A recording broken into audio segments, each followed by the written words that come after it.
ফিরেই যদি আসতে হলো, তাহলে বাড়ি ছাড়ার নাটকটা কেন করেছিলেন? আপনার দুটো পরিবারে কোথাও আপনার ঠাঁই হলো না? এতটা বেইমানিটা ঠিক নেওয়া গেল না।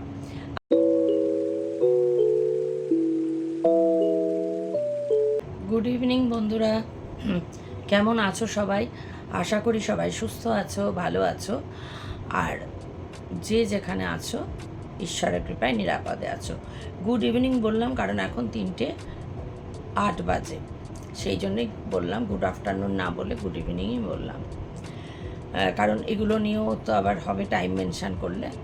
তো আজকে হচ্ছে 29 এপ্রিল আর সোমবার। সময়টা তো বলেই দিলাম, 3:08। তো আমার সব পুরনো আর নতুন বন্ধুদেরকে নিয়ে আজকে যেটুকু কথা বলবো, তোমাদেরকে সবাইকে নিয়েই সেই কথাটা বলবো, সবার কে জানাতেই বলবো। আমি তো ফিরে এসেছি গতকাল, সেটা তোমরা জেনেছো আমার আজকের ব্লগ দেখে। তো প্রচুর কমেন্টস এসছে, সব কমেন্টস হয়তো পড়া হয়নি, অনেকগুলোই পড়েছি। তার মধ্যে নেগেটিভ কমেন্টসগুলোর উত্তরটা দিয়ে দিই, যেহেতু উত্তরটা দেওয়া হয়নি। সেটা হচ্ছে যে ফিরেই যদি আসতে হলো, তাহলে বাড়ি ছাড়ার নাটকটা কেন করেছিলেন? তো এটার উত্তরে বলি যে বাড়ি ছাড়ার নাটক আমি করিনি। তখন পরিস্থিতি এতটাই খারাপ ছিল যে আমাকে ছাড়তে হয়েছিল বাড়ি। কারণ এর আগে আমি কোনো দিনই একা কোথাও যাইনি এভাবে। আর কেউ বলছো যে মেয়ের কাছে কি খারাপ ছিলে যে এলে। মেয়ের কাছে কোনো রকম খারাপই ছিলাম না, কিন্তু এখানে যেগুলো হচ্ছিল সেগুলো আমার কানে পৌঁছাচ্ছিল তো বটেই। তো সেই কারণে দেখো, আমার না থাকার সুযোগ নিয়ে যে কি পরিমাণে, কি প্রভূত পরিমাণে মানে টাকা পয়সা থেকে, জিনিসপত্র থেকে নয়ছয় হয়েছে, তার কোনো ইয়ত্তা নেই। তো এগুলো জানার পর কেউ গা ছাড়া দিয়ে বসে থাকতে পারে? স্পেশালি আমি যখন দেখছি যে আমার টাকা পয়সা পর্যন্ত চলে যাচ্ছে, তো সেগুলো তো আমাকে অবশ্যই রক্ষা করতে হবে। আমার মেয়ে আছে, তার ভবিষ্যৎ আছে। তোমাদেরকে যারা এই কথাগুলো বলছো নাটক, হ্যাঁ, তোমাদের যদি মনে হয় নাটক, তো নাটক। আমার সেই পরিস্থিতিতে আমার যাওয়াটা দরকার ছিল, আমি গেছিলাম। আবার মনে হয়েছে না, পরিস্থিতি এমন হয়েছে আমাকে আসতে হয়েছে। কিন্তু ফিউচারে তো অবশ্যই যাব, আবার সেরকমভাবে ফিউচারে অবশ্যই যাব। এবং ওখানে যাওয়ার পর যেহেতু ওর ফ্ল্যাটমেট রয়েছে, সেখানে একটু অসুবিধা হয়েছে। তো সেখানে আমার মনে হয়েছে যে আমার কারণে আমার মেয়েকে কেউ খারাপ কথা বলুক বা তাকে ইনসাল্ট করুক, এটা কাম্য নয়। তো সেই কারণে আমি মেয়ে করবে, আলাদা ফ্ল্যাট নেওয়া হবে, সেটা আমরা অবশ্যই নেব। তো সেখানে তখন কোনো সমস্যা থাকবে না। এখানে অনেকটাই সমস্যা ছিল। আর একটা বিষয় যেটা, গরমটা আমার, দেখো আমি প্রচণ্ড হাই প্রেশার, আমি প্রচণ্ড অসুস্থ। যারা আমার পুরনো বন্ধু তারা সকলেই জানো, নতুন বন্ধুদের মধ্যেও যারা জানো, যারা সেন্সিবল তারা এটা বুঝবে যে আজকের যেই আমার বয়স এবং আমার যে অসুস্থতা নানাবিধ, তাতে ওই গরমটা আমি নিতে পারছিলাম না। কুলারে তো আমি অভ্যস্ত নই, আর কুলারে জানোই জাস্ট কিছুটা জায়গা ঠান্ডা হয়, সবাই হাওয়া পায়ও না। সামনে বসে থাকলে একদম স্ট্রেট তবে পাওয়া যায়, সেরকম নেই। এবার আমি যেহেতু বহু বছর ধরে গরমে কি আমি করছি না, আমি রান্নাঘরে গিয়ে আমার রান্নাটাও করে এলাম, খেয়েও এলাম, কিন্তু বাইরের জাস্ট থাকা যাচ্ছে না। আর ওখানের গরমটাও আমি নিতে পারছিলাম না, আমি অসুস্থ হয়ে গেছিলাম। খাওয়া দাওয়া তো আমার বন্ধ হয়েই গেছে, সেটা বাদ দাও। কিন্তু আমি এমন নয় যে মেয়ের কাছ থেকে আমাকে আসতে হয়েছে, সেটাও যাতে আমার মেয়ের কোনো ভবিষ্যতে অসুবিধা না হয়, যাতে এখানে রক্ষা করা যায় কিছু জিনিসপত্র বলতে মেটেরিয়ালিস্টিক সব কিছু বলছি, সব রকমই মেটেরিয়ালিস্টিক তো রয়েছে, সব কিছু রয়েছে, সেগুলো যাতে রক্ষা করা যায়। আর মানুষকে বিশ্বাস করলে মানুষ যে এতটা ঠকাতে পারে, হ্যাঁ, এর আগেও ঠকেছি আমি, তবু আমি হেল্পিং হ্যান্ডদের, মেড সার্ভেন্টদেরকে ওই ঝিয়ের মতো থাক এরকম বলতে পারিনি। হয়তো সেটা বলার সময় এসেছে, আমার নেচারের বিরুদ্ধে গিয়ে হয়তো আমাকে স্ট্রিক্ট হতে হবে। আর কেউ বলেছো না যে চাবি দিয়ে কি করে চলে গেলাম, চাবি আমি দিয়ে যাইনি। আমার বেডরুম, এই যে বেডরুম, আমার বেডরুম শুধু আলমারি নয়, আমার বেডরুম পুরো লক করা ছিল, গোদরেজের লক। আমি আসার পর চাবি খুলে তবে আমার বেডরুমে ঢুকেছি, তবে কালকে রাত সন্ধ্যার পর পুরো পরিষ্কার হয়েছে, সমস্ত সাফ সাফাই হয়েছে, নতুন বিছানার চাদর পাতা হয়েছে, বালিশের কভার চেঞ্জ হয়েছে, পুরোটা করার পর কাল রাতে আমি এখানে শুয়েছি, সমস্ত পরিষ্কার করার পর, যেহেতু ঘর বন্ধ ছিল। আর ওই ঘরে যেহেতু মিস্টার চ্যাটার্জির কিছু প্রয়োজনীয় জিনিসপত্র, ওনার পোশাক আশাক রয়েছে, জামা কাপড়, যখন আমি তো ভেবেছিলাম যে আরও কিছুদিন থাকবো, তো উনি যেহেতু ওনার স্কুল শুরু হয়ে যাওয়ার কথা 10 তারিখ থেকে, 10th মে থেকে, ওনার যাবতীয় শার্ট প্যান্ট, ওনার প্রয়োজনীয় জিনিস রয়েছে বলেই, এবং উনি অতটা চাবি দিয়ে খোলা বা ইয়েতে অতটা নয়, চাবিটা ছিল বালিশের নিচে রেখেছেন, চানে গেছেন বা ঘুমোচ্ছেন যখন, সন্তর্পণে করেছে, টের পাননি, এবং আস্তে আস্তে করে পাচার করেছে, অনেক কিছু করেছে পাচার। তো বিশ্বাসের এই কারণ ওকে আমি প্রচুর দিয়েছি, দিয়ে বলতে হয় না, বলিও না, কিন্তু এতটা বেইমানিটা ঠিক নেওয়া গেল না। আচ্ছা, আরও অনেকে অনেক রকম কমেন্ট, নেগেটিভ কমেন্ট প্রচুর আছে। নাটক, আপনার দুটো পরিবারে কোথাও আপনার ঠাঁই হলো না। হ্যাঁ, দুটো পরিবারে কোথাও ঠাঁই হলো না, ব্যাপারটা এটা নয়। মেয়ের কাছে ঠাঁই হবে না, এটা কখনো হতে পারে? মেয়ের কাছে ঠাঁই হবে না কখনো হতে পারে? আর আমার যা কিছু, আমি তো সমস্ত কিছুই আমার মেয়েকে দেওয়ার। মেয়ের কাছে ঠাঁই হবে না, এটা কখনোই হতে পারে না। মেয়ে প্রচণ্ড কান্নাকাটি করছিল, কিন্তু ব্যাপারটা বুঝতে হবে, এখানে এরকম হয়ে গেলে আমাকে এখানে এসে কিন্তু একটু রাশটা ধরতে হবে, রাশটা ধরতে হবে। মেয়েকে তো বলে এসেছি আমি 2-3 মাসের পরেই একটু এটা হোক, এখানে একটু স্টেবল কন্ডিশন হোক, এবং এমনভাবে ব্যবস্থা করে যেতে হবে কেউ যাতে কোনো সুযোগ না নিতে পারে। আমার আরেকটা 2টো ক্যামেরা রয়েছে আমার। হ্যাঁ, কেউ বলেছো সিসি ক্যামেরা লাগাওনি কেন? আমার অলরেডি 2টো রয়েছে, বাইরে একটা রয়েছে, যেটা ড্রয়িংয়ে হল, যেটা সেখানে একটা রয়েছে, আর একটা আমি বুধবারে বেরোবো, আরেকটা একদম এমন ওয়ালে লাগাবো যে স্ট্রেট রান্নাঘর সহ পুরোটা কভার করবে, মানে বাইরের 2টো বেডরুম বাদে পুরো বাইরেটা কভার করবে। 2টো আছে অলরেডি ক্যামেরা, আর একটা লাগাবো, 3টে হবে সিসি ক্যামেরা। তো পুরোটাই মনিটর করা সম্ভব হবে, দেখা যাবে। আর এরকম অনেকেই বলেছো যে আর অনেকে আবার বলেছো যে হ্যাঁ, সংসার ছেড়ে থাকাটা সত্যিই অসুবিধা। যারা সেন্সিবল তারা বুঝবে যে আমি কোনো মজা করতে ওখানে যাইনি, আবার মজা করার জন্য এখানে আসিনি। অনেকে বলো না যে আমি নাকি সাবস্ক্রাইবার গেইন করার জন্য এটা করছি। সাবস্ক্রাইবার গেইন করতে গেলে একটা, তোমরা হয়তো জানো না, যাদের চ্যানেল আছে তারা জানেন, এমন অনেক ইউটিউবার রয়েছে যারা সাবস্ক্রাইবার কেনে, তাদের হু হু করে হঠাৎ শুরু করলো কিছুদিনের মধ্যে, হু হু করে সাবস্ক্রাইবার হয়ে গেল, সাবস্ক্রাইবার তারা কেনে। হ্যাঁ, কিনতে পাওয়া যায়, এখানে অনেক চ্যানেল আছে যেগুলো বলে, ওপেনলি বলে যে সাবস্ক্রাইবার কেনা যায়, তাদের কাছে টাকা দিলে কেনা যায়। কিন্তু লক্ষ্য করে দেখবে, যারা কেনা সাবস্ক্রাইবার হয়, আমাদের মতো অর্গ্যানিক অরিজিনাল সাবস্ক্রাইবার নয়, তাদের কিন্তু ভিউজও হয় না। 10-12 হাজার 15 হাজারের চ্যানেল 1000ও ভিউজ হয় না, 600, 500, 400 ঘরে, 300 ঘরে ভিউজ। অর্গ্যানিক সাবস্ক্রাইবার আর কেনা সাবস্ক্রাইবারের মধ্যে তফাৎ রয়েছে। যারা অর্গ্যানিক সাবস্ক্রাইবার তারা কিন্তু আমাকে দেখেই সাবস্ক্রাইবটা করেছে, আমাকে তারা রোজ দেখে। আমার কাছে এই যে প্রতিদিন মিনিমাম 1000 জন মানুষ যে আমায় দেখে, আমি লাইভ করলে আমাকে মিনিমাম লাইভে 6000-7000-এর ওপরও মানুষ দেখছে। তো সেই কারণেই বলছি, যারা বলেছো যে নাটক করছি, ড্রামা করছে সাবস্ক্রাইবার গেইন করবার জন্য, একদমই নয়। সাবস্ক্রাইবার গেইন করে কিছু হয় না। আর আমি বারবারই বলেছি, এখনও পর্যন্ত আমি কিন্তু মনিটাইজ করাতে পারিনি, কারণ আমি কিন্তু জানি না। হ্যাঁ, এইবার আমি সাইবারে যাব, জানি না, কেউ বলছে সাইবারে গেলে পারবে, সাইবারে যাব, যদি করতে পারে তো ভালো, না পারলে তো গেল। ঠিক আছে? হ্যাঁ, এই স্টেজে এসে বলি, আমারও কিছু ইনকামের প্রয়োজন রয়েছে। আমিও চাই না আমাকে কেউ খাবার খোটা দিক, আমার মেডিসিনের খরচের জন্য কেউ খোটা দিক, আমি চাই না।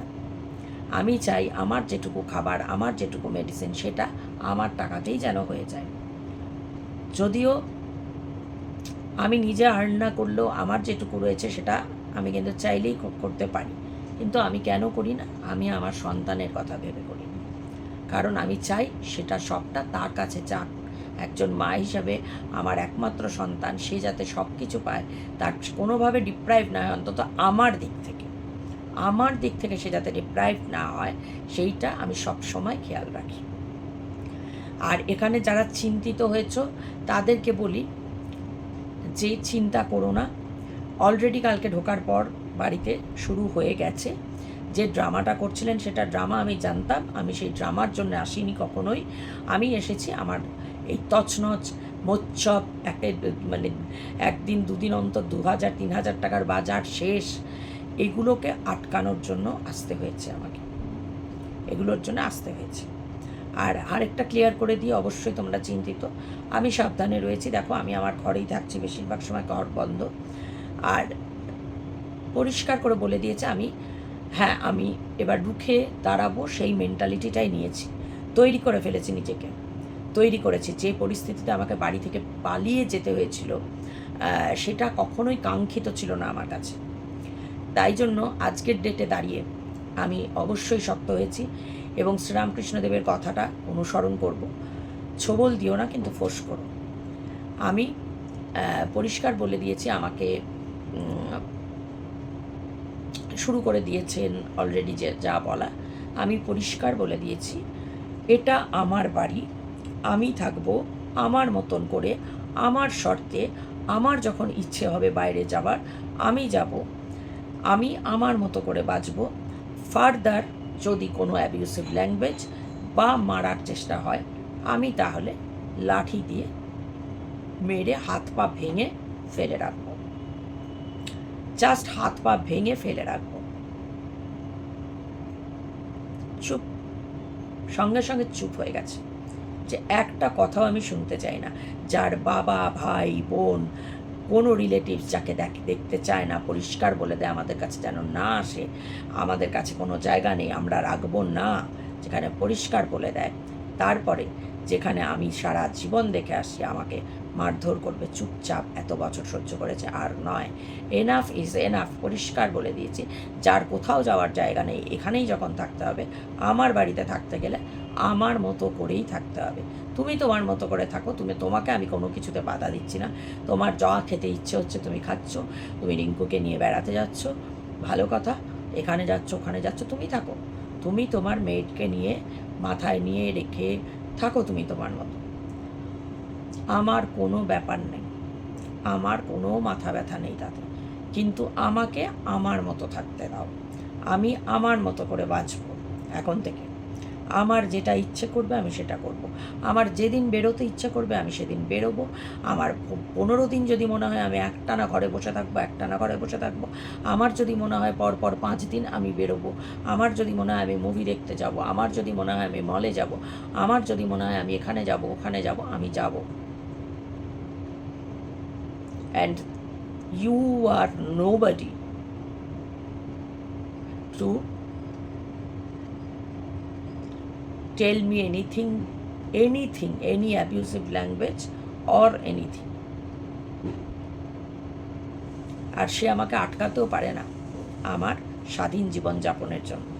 স্বাধীনতা মানে স্বেচ্ছাচারিতা নয়, কারণ আমি কীরকম মানুষ সেটা আমার পরিচিত মানুষজন সবাই জানে। আমার ইচ্ছে হলো আমি একটা মুভি দেখতে যেতেই পারি, আমার ইচ্ছে হলো মলে আমি জাস্ট ঘোরার জন্য যেতে পারি, আমার ইচ্ছে হলো আমার ছোটোবেলাকার বান্ধবীদের সঙ্গে মিট করতেই পারি, আমার ইচ্ছে হলো একদিন বহরমপুরে আমার ইউটিউব পরিবারে যারা রয়েছে তাদের সঙ্গে একদিন দেখা করার জন্য দেখা করতে বলতেই পারি, তাই না? তো আমি আমার মতো করেই বাঁচবো, আমার শর্তেই বাঁচবো। তাকে পরিষ্কার বলে দিয়েছি এবং আমি বলে দিয়েছি যে জাস্ট থাকতে হলে থাকো, থাকতে না হলে বাড়মে যাও, যেখানে খুশি যাও, কারণ তোমার যাওয়ার কোনো জায়গা নেই। আর আমি কোনো কথা শুনবো না। এখানে থাকতে গেলে মুখ বন্ধ করে নিজের মতো থাকো, আমার সঙ্গে লাগতে এসো না, পরিষ্কার বলে দিয়েছি। তাই জন্যে যারা বলছো দুটো সংসারে কোথাও জায়গা হলো না, সম্পূর্ণ ভুল। এই সংসারটা আমার, আমি গেছিলাম নিজের ইচ্ছে, কারোর বাবার ক্ষমতা নেই আমাকে এখান থেকে বার করার, কারণ এই ফ্ল্যাটে আমার নাম রয়েছে, শুধু নাম নয়, ফ্ল্যাটে প্রচুর কন্ট্রিবিউশন রয়েছে আমার, এভরিথিং, ইচ অ্যান্ড এভরিথিং, প্রচুর কন্ট্রিবিউশন রয়েছে। ফ্ল্যাটটা বুকই হতো না, তোমাদের আগেও বলেছি, বুকিং অ্যামাউন্টটা যদি আমি না দিতাম। কাজে এটা যখন আমার সংসার, এটা আমার বাড়ি, এখানে আমার তো অবশ্যই জায়গা নিজের ইয়েতেই আমার জায়গা। আর মেয়েরটা, হ্যাঁ, আমার মেয়ে পৃথিবী একদিকে, মা একদিকে, চিরদিনই চিরদিন। কান্না কান্না ভেজা মুখটা রেখে এসছি, বুকটা ফেটে যাচ্ছে আমার, কিন্তু আবারও যাব বলে এসছি। এখানে আসাটা ওর জন্যেই জরুরি ছিল। আশা করি তোমাদেরকে বোঝাতে পারলাম। আরও অনেকে কমেন্ট করেছো, তাদের সবার রিপ্লাই দেওয়া সম্ভব হয়নি। তবে আমাকে নিয়ে চিন্তা করো না, আমি তোমাদের জোরে, তোমরা যে জোর দিয়েছো, আমার মেয়ে তো জোর দেয়ই আমাকে, তোমরা যে জোর দিয়েছো সেই জোরে হয়তো, এবং অবশ্যই ঈশ্বর দিয়েছেন, আমি নিজেকে সেভাবে শক্ত করে করতে পেরেছি, একদিনের নোটিসে হলেও। পাল্টা আমাকে যদি গায়ে হাত তুলতে আসে, জাস্ট পাল্টা মার খেয়ে যাবে, পাল্টা মার এবার খাবে। আর হ্যাঁ, রইল বাকি, তাকে পরিষ্কার বলে দিয়েছি, তোমার বাজার, তোমার রান্না, তোমার লোক আছে, সে করে দেবে। আমার বাজার আমি জিতেনকে দিয়ে করাবো কি কাকে দিয়ে করাবো সেটা আমি দেখে নেব। আমার বাজার আসবে, আমার জিনিস পরিষ্কার বলে দিয়েছি রিঙ্কুকে, আমার জিনিস ফ্রিজে থাকবে, আমার কি জিনিস আসছে না আসছে হিসেব করে আমার থাকবে। আমি আমার মতো রান্না আজকেও করে নিয়েছি, আমার রান্না সেদ্ধ, জাস্ট সমস্ত রকমের সবজি, একটু সোয়াবিন দিয়ে, একটু মোটা মোটা করে পেঁয়াজ, টমেটো, আদা কুচি, রসুন কুচি দিয়ে অলিভ অয়েলে সিটি দিয়ে নিয়েছি, গোলমরিচ, গোটা গোলমরিচ দিয়ে অলিভ অয়েলে সিটি দিয়ে নিয়েছি। এই কটা, জাস্ট এইটুকু ভাত, তোমরা দেখলে অবাক হয়ে যাবে, এইটুকু ভাত আর এক বাটি সবজি, ব্যাস। রাত্রিবেলা একটা রুটি, যে সবজিটা করে রেখেছে ওটা দিয়ে এক বাটি সবজি, কমপ্লিট। কাজেই আমার কাজ আমি করে নিচ্ছি, আমার রান্না আমি করে নিচ্ছি, আমি আমার মতো করে থাকবো। তারা কি খাচ্ছে না খাচ্ছে, I am least interested about them. আমার কোনো ইন্টারেস্ট নেই, একটা মাত্র, যেটা সুপারভিশন, তার মেডিসিনটা আছে কি না, মেডিসিন ফোরানোর আগে যেন বলা হয়, মেডিসিন আনিয়ে দেওয়ার ব্যাপারটা আমার, বা অন্যান্য ঠিকমতো মেডিসিন দিচ্ছে কি না জিজ্ঞেস করে নিলাম, আবার দিয়েছো, খাবার পরে প্রেশার সুগারের ওষুধ দিয়েছো, জেনে নিলাম, ওকে, ব্যাস, দ্যাটস অল, দ্যাটস অল। এখানেই গল্প শেষ। আমি নিজেকে বদলাচ্ছি, বদলাবো, বদলে নিয়েছি। তোমরা হয়তো আজকে আমার টোনেই বুঝতে পারছো আমি শক্ত হয়ে গেছি, কারণ বললাম যে এনাফ ইজ এনাফ, অনেক দিন হয়ে গেল, আর নয়, আর নয়। জীবনটা আমার, এই জীবনে সবাই আমাকে নিজেদের ইচ্ছা মতো চালিয়ে এসেছে, আর আমি কারোর হাতের পুতুল আমি হব না, আমাকে চালনা করতে আর কাউকে দেব না। তো ঠিক আছে বন্ধুরা, আজকের মতো এইটুকুই। আমি লাইভ শুরু করব, লাইভে আসতে তোমরা সবাই বলছো, আমি লাইভের টাইম হয়ে যাচ্ছে, লাইভ শুরু করব। তোমরা সবাই খুব খুব ভালো থেকো, সুস্থ থেকো, আনন্দে থেকো, হাসি খুশি থেকো, গরমে ভীষণ সাবধানে থেকো, আর অবশ্যই আমার পাশে, আমার সাথে যেরকম আছো সেরকম থেকো। যদি ভালো লাগে আজকে আমার কথা, তাহলে একটা লাইক করো, কমেন্ট করো। আর নতুন বন্ধু যারা এখনও আমার পরিবারে আসেনি, তাদের কাছে আমার অনুরোধ, আমার পরিবারে এলে আমার খুব ভালো লাগবে। তো ঠিক আছে বন্ধুরা, বিদায় নিচ্ছি আজকের মতো। দেখা হবে আবার আগামীকাল নতুন দিনে, নতুন ব্লগের সঙ্গে। সব কাজকর্ম চেষ্টা করব শেয়ার করতে, তো যতটা করব, রান্না যা করব, যেটুকু যা করব সেটুকু শেয়ার করতে। তবে খুব বেশি কাজ করব না, তার কারণ যেখানে হোল টাইমার রয়েছে তাকে টেক কেয়ার করার জন্য রয়েছে অবশ্যই, কিন্তু অ্যামাউন্টটা তো মুখের কথা না, 12,000, 12,000 টাকা দেওয়া হচ্ছে। কাজেই আমার কাজও তো তাকে কিছু করে দিতে হবে অবভিয়াসলি, কারণ টাকাটা আমিই দেবো দিনের শেষে। তার ওই ব্যক্তির সেটুকু ক্ষমতাও নেই যে টাকা তুলে দেবে, বা সেটা যখন আমি সব কিছুই করছি, টাকাটা যখন আমিই দেবো, আমার যেটুকু কাজ প্রয়োজন সেটুকু করতে হবে, ঘর মুছে দিতে হবে। আমার যেদিন সকালবেলা মনে হবে, ভোরবেলা, তবে আমি যেহেতু তখন ঠিকই লোকের ব্যাপার ছিল, এ তো পার্মানেন্টলি রয়েছে 24 ঘন্টা, সকালবেলা যখন বলবো তখনই মুছে দিতে হবে। আর হ্যাঁ, একটা জিনিস পরিষ্কার করে দিয়েছি, যে হেল্পিং হ্যান্ড, তুমি হেল্পিং হ্যান্ড, আর আমি কোনো হেল্পিং হ্যান্ডকে আমার মেয়ে, আমার কাছের, আমার পরিবারের মানুষ বলবো না। ভুল হয়ে গেছে, 3বার হলো এই নিয়ে, this is the last time. আমি তোমাদের পে করছি, তার বিনিময়ে তোমরা সার্ভিস দিচ্ছ, এইটুকুই রিলেশন, ব্যাস, তার বাইরে আর কিচ্ছু না। তো তো ঠিক আছে বন্ধুরা, আবার বিদায় নিতে গিয়েও কতগুলো কথা বলে ফেললাম। আজকে হয়তো আমার কথা তোমাদের একটু রুড শোনাবে, একটু হার্শলি হয়তো বলেছি, কিন্তু তোমাদের কার্য বলিনি, আমি পুরো পরিস্থিতিটা বলার জন্যই বলেছি। তো ঠিক আছে, দেখা হচ্ছে আগামীকাল নতুন দিনে। ততক্ষণ সবাই খুব খুব ভালো থেকো, সুস্থ থেকো এবং অবশ্যই নিরাপদে থেকো।